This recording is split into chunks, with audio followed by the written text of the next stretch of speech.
Going on to our second question in the public safety, and I'll apologize in advance. All these questions have a few sentences, but I'll try to make sure that you understand the actual germane portion of the question. This is about recruiting. Women comprise more than 50% of the population of Albuquerque, and Blacks and African Americans comprise approximately 3.2% of the population. However, the Albuquerque Police Department and its officers do not reflect the demographics of the city. What would be your strategic plan, this is the question, to have the police officers look more like the communities and citizens that they serve? Please also discuss the current makeup of the force and retention efforts for the existing workforce. We'll start with candidate Aragon. Thank you for the question. I can't comment on the current racial makeup of the force. I think that's insulting from the standpoint to look at it as far as race. No doubt, under Mayor Keller's administration, we've lost at a minimum of 90 police officers who are no longer there. We're unable to retain our police officers, and we all know that it's a community crisis. I think it's an insult also to say that the police officers are adequately funded. What else do we have to spend money on right now? 31% of our Albuquerque City budget is funding police, and it needs to be a lot more. I talked already in reference to $35 million that went to the CARES Act, that went directly to the fire department. We'll talk about that a little bit more. I'm not going to look at the color and the makeup in a racist hiring practice to only hire women, or only hire Hispanics, or only hire this. We need as many bodies as possible. I don't think that finding people of particular persuasions is going to increase the numbers of people that are going to be becoming police officers. Right now, we currently have 70 people who are constantly looking at cameras, 368 patrol officers, overall about 750. We've actually lost police officers during Mayor Keller's, and I think directly to the point is because we've looked and we've brought in a lot of racism into his administration. I think that that needs to stop. I don't mean to be insulting in any way. I'm just like you. I'm first a citizen of this country, second, and I think I'm a citizen and an occupier, if you will, here of this city and state. I think we need to look as far as making sure that we can get as many people into our police department as possible, and we shouldn't be looking at the racial or ethnic mixes when hiring. Thank you. Candidate Keller. Well, I think first and foremost, I want to acknowledge that our department has suffered in this area, especially with women, but also with African Americans, and that is a long-standing challenge. And all across the country, there's a challenge with women in policing.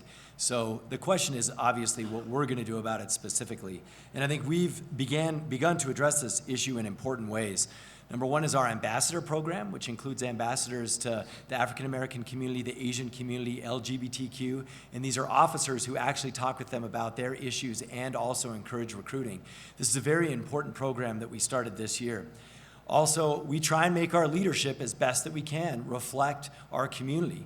And to have an African American superintendent of reform at the second highest position, if not tied for the first highest position in law enforcement in the city of Albuquerque is a major, major signal.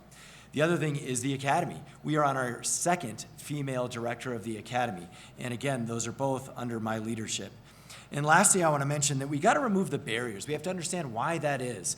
Whether it's things around credit score or the Denny test that's happening, we are in the process of analyzing exactly why people are excluded of color, but especially women and African Americans and Asian Americans actually, trying to understand where that is. So that's where we can make real policy changes that can actually make that difference. And the last part is recruiting earlier on, especially through C&M.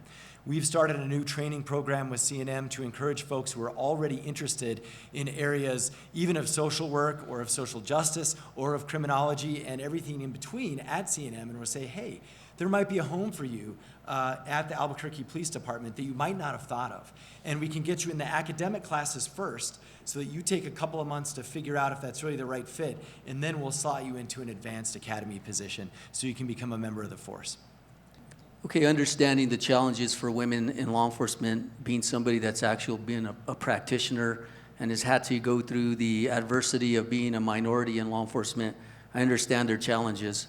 And so what I've done since I've been sheriff is create a pathway to success for women.